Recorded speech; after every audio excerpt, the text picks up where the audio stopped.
দর্শক, আমরা এখন আছি আপনার গাজীপুর জেলার কালীগঞ্জ বাজারে আছি। তো আসুন আমরা একটু কথা বলি। আপনারা দেখতে পাচ্ছেন যে এখানে আপনার একটি নামযোগ্য অনুষ্ঠান হচ্ছে। তো এখানে আপনারা অনেক ভক্তবৃন্দ দেখতে পাচ্ছেন। তো এখানে কমিটির লোকজনও আছে।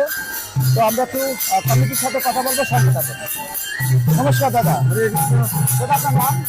আমার নাম সবীর কুমার দাস। আচ্ছা, তো এই যে দাদা এখানে নাম যোগ্য করছেন, এই যে এই যোগ্য অনুষ্ঠানে মানে কোনো ধরনের সমস্যা আছে আপনাদের? না না, ভগবানের কৃপায় আমরা প্রায় অনেক বছর যাবত এই কালীগঞ্জ কেন্দ্রীয় কালী মায়ের মন্দিরে এই একটা মহানামযজ্ঞ অনুষ্ঠান হচ্ছে ঐতিহ্যবাহী সহিত, এবং আমরা ভারতের মিডিয়াগুলো যে গুজব ছড়াচ্ছে যে বাংলাদেশে হিন্দুদের উপরে অত্যাচার নির্যাতন করা হচ্ছে, তো এই এলাকায় কেন ঘটনা ঘটছে না? না না না, আমাদের এখানে কোনো নাই। আমাদের যে কোনো সরকারি আসুক সবাই আমাদের সহযোগিতা এই যে করে। সাম্প্রতিক সময়ে যে কালী ঘোষ সবার ওখানে হোটেল ব্যবসায়ী সেটা মারামারি করতে গিয়ে যে সে মারা গেছে, এখানে গুজব ছড়ানো হচ্ছে যে মুসলমানরা তাকে পিটায় মেরে ফেলছে। তো আসলে ঘটনাটা কি? আসলে দাদা তখন বলতে পারবো না, এটা আসলে অনাকাঙ্ক্ষিত ঘটনা হয়ে গেছে। যে মারা গেছে অত্যন্ত খুব ভালো লোক ছিল।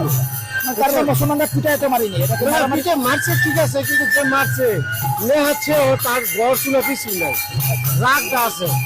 মুসলমানদের যে রাগ থাকে সেই রাগটা আছে হিন্দুদের মারার জন্য আর কি, আর তেমন কিছু না। আমাদের হিন্দু সম্প্রদায় খুব ভালো, সবার সাথে ঐতিহ্যভাবে চলাচল করে। এই ধরনের অপ্রীতিকর ঘটনা কখনো ঘটে নাই। মানে এই যে কালিদা যিনি মারা গেছে, এটা খুবই দুঃখজনক। এই কালিদা হিন্দু বলে যে তাকে মারছে এরকম নাকি কোনো বিচ্ছিন্ন ঘটনার কারণে এই মারামারিতে সে মারা গেছে? এটা আসলে বলতে পারি তবে বিচ্ছিন্ন ঘটনা, কারণ আমার জন্মবুদ্ধি আমি দেখি নাই কালীগঞ্জে এই ধরনের সাম্প্রতিক কোনো ঘটনা ঘটছে। ধন্যবাদ, নমস্কার। প্রিয় দর্শক, আমরা তাদের কাছে শুনলাম। তো আসুন আমরা কয়েকজন ভক্তবৃন্দের সাথে কথা বলি, সঙ্গে থাকুন। প্রিয় দর্শক, ভালো আশা করি